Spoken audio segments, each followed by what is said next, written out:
tonight we are taking a dive into a story some of you may not know about. It was close to 8 years ago now, November of 2016, a fire in Flora tore through a two-story duplex and left 4 girls dead. They were all very young. None of the girls were older than 11 years old. Their mother, however, was able to escape. Officials eventually deemed it an arson. Over the next few nights here, we're going to take you through new developments that we've uncovered, but asking the question, are investigators any closer to bringing the case to a close? Here's our first part, a retelling of that very horrible night. It all started here at the intersection of East Columbia and South Division Streets in Flora, Indiana. Now, an empty lot sits as a reminder of it all.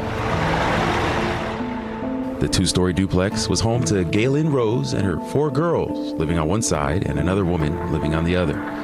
Rose had moved in the summer of 2016 with her girls, 11-year-old Keyana Davis, 9-year-old Keyara Phillips, 7-year-old Kerriele McDonald, and the youngest, 5-year-old Kionnie Welch. The girls were so playful, sweet. They would do anything for anybody.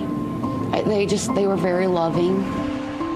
She was starting a new life after moving to Flora, Indiana, a place people considered a quiet Carroll County community. The unit was rented for $500 a month. It was comfortable. It was home. Things settled and the girls started school. They even took up cheerleading. Gaylin, too, found her routine, a job working as a clerk at a town gas station.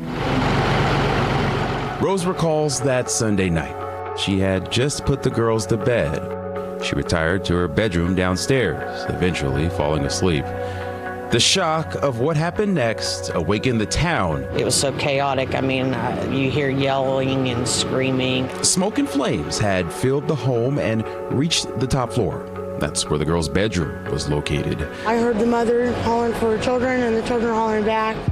Rose, asleep at the time, got up and leapt from her bed and into action. Intense heat engulfed that unit. She tried going up the stairs in a desperate attempt to get to those girls. The smoke and the flames, too much for her, and made that attempt futile. Able to go no further, she ran outside for help. Arriving crews found the home ablaze. According to documents, Rose had to be intubated by EMS and then transported to the Eskenazi Burn Center. And for my daughter to say, "Dad, I tried to get him, but Daddy was just too much smoke."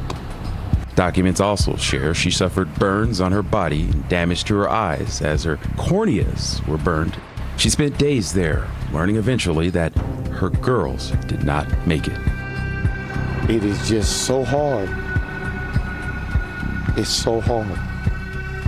The investigation gets underway, and eventually officials conclude it was a case of arson.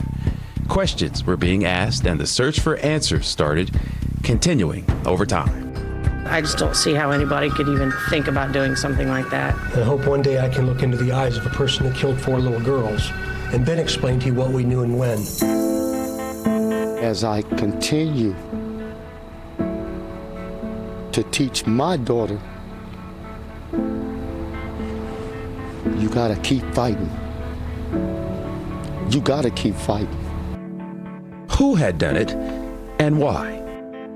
There are many pieces in the investigation of the girls' deaths. There are lots of twists and turns and resignations that are going to bring about various questions. She's not spoken about this in a pretty long time, but Gaylin Rose, the girl's mother, agreed to sit down with News 8.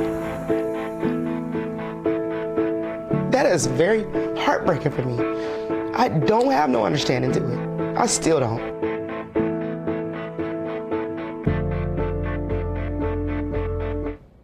Again, that is part 1. There is a lot more to this story. You're going to hear much of it from the mother there, Gaylin Rose. We sat with her for nearly an hour in Missouri talking about every detail of this case.